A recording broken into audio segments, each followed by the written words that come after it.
So I've been shooting with Sony A7 III for approximately 2 years now, and I've tweaked every single setting that I possibly can on that camera to make it work the way that I want it to work, and I'm super satisfied with that camera. But since I've upgraded to the Sony A7S III, there was some new functions and new things that I had set up to make this be the way that I want it to be and streamline my entire workflow and make this as efficient as I want the camera to be. So in this video, I thought we should go through all the different settings that I've done to my Sony A7S III, which kind of memory cards that I use and which kind of frame rates that I shoot in and why I do it, so that you can set up your camera and maybe get some inspiration for your own workflow from my workflow. So let's dive into it.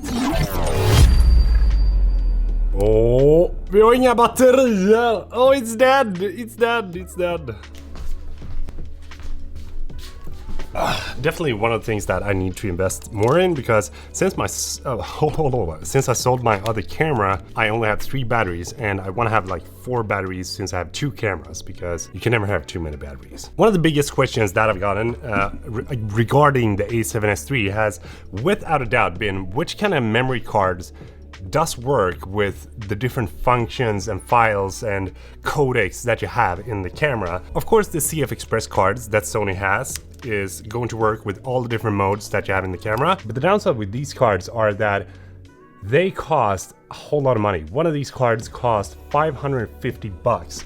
And that is a whole lot of money for a memory card if you just bought the Sony A7S III. So the memory card that I started using is the Lexar 2000X 300 megabit per second V90 cards. And the good thing about these cards is that you can shoot in all the different file types that the camera has, except for 4K 120 FPS all intra, which is the highest quality 4K 120 that you can get out of the camera. If you want to do that, you're going to need one of the CF Express cards Type A that Sony released together with this camera. I'm going to drop a link to both of these SD cards down in the description below if you want to buy any of them, so you get the right one, because there's a bunch of different ones that has like V90, V60, V30 and all of that, but I'm gonna make sure that I drop the right link. So one thing that I personally liked a whole lot with the Sony A7 III, the Sony A7R III, and now the Sony A7S III is that you have the custom modes on the camera that you can customize to be whatever kind of setting you want it to be. So you have 1, 2, 3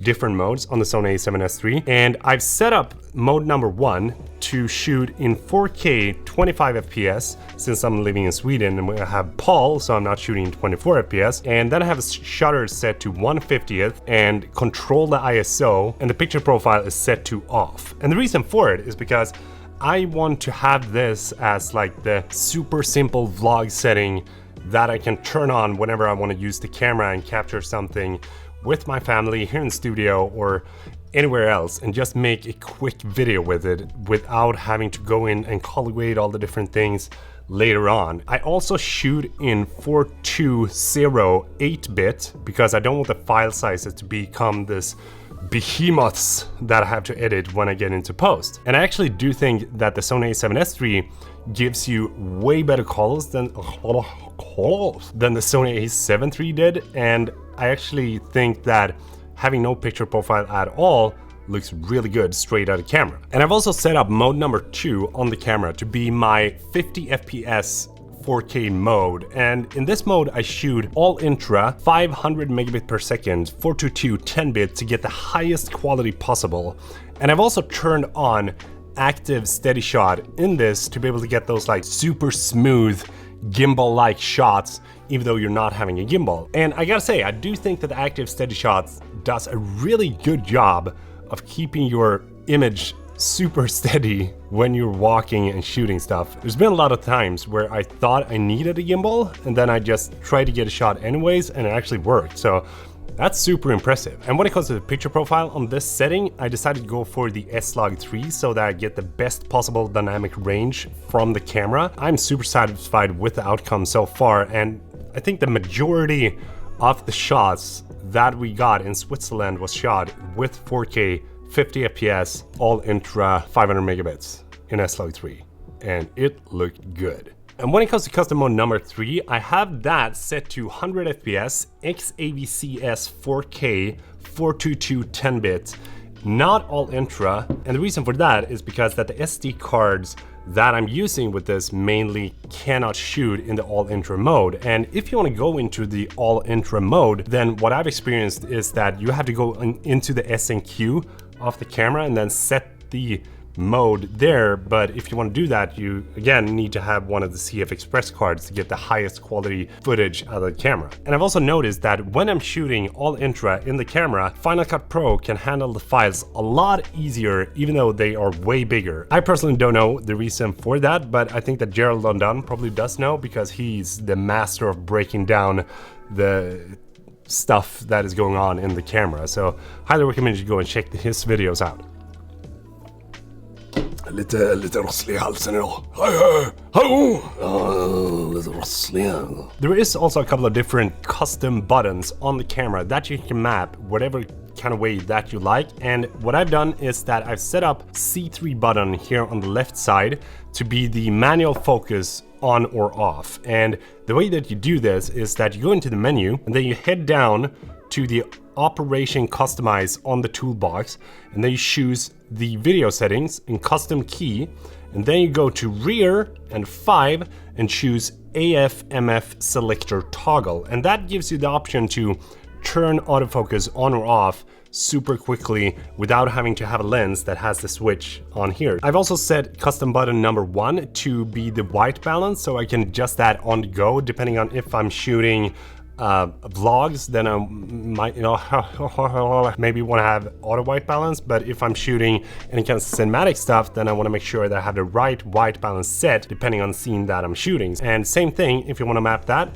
you go into the toolbox, go to operation customize, and then head down to custom key settings for videos, and then you set number 4 to white balance, so that you can just, whenever you're in video mode, press that and you can adjust white balance on the go. And I've also set the C2 button here to be ISO, so that if I press that and have the camera with the flip out screen towards me, then I can just scroll through the ISO settings super quickly using the touch screen and don't have to like try to fiddle around with the wheel, maybe do a couple of mispresses on it. And it's just way easier when you're vlogging and you want to set the right exposure super fast. And custom button number 4, that is here in the back on the right hand side, is set to be my picture profiles, so that I can switch between S-Log or any other picture profile that I want to use depending on which mode that I'm in, because then you can go from picture profile normal when you're shooting in low light to S-Log 3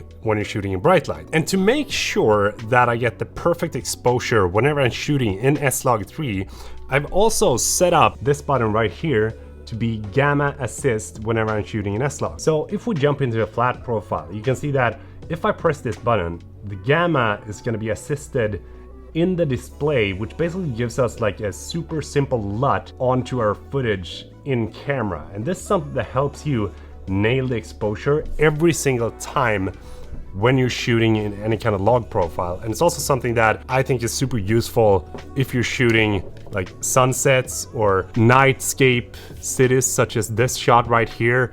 And I mean, like, pairing this up with the histogram makes for some really, really good shots. And one of the features that I like a whole lot with the A7S III is that whenever I press the recording button, you can see that the entire screen turns red, so that I actually see that I'm recording, because usually I only had this tiny little text saying that it was recording, but now it glows up all the way around. And if you want to set this up, you're gonna head into menu, and then you're gonna choose the shooting mode, and then head down to the shooting display, and then choose emphasis display during recording and mark on. And there you go, that is all the different settings that I have in my Sony A7S III currently. I will probably adjust them along the way to match more of the style that I'm going into moving into the coming year of 2021. And now I'm gonna finish off this video with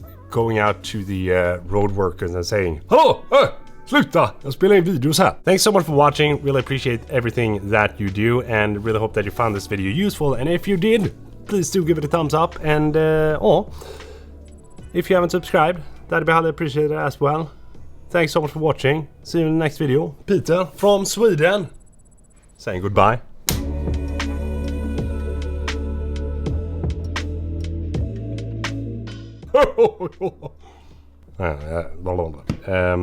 In A7Siii. Let me have a look. I can't say. Ska se här.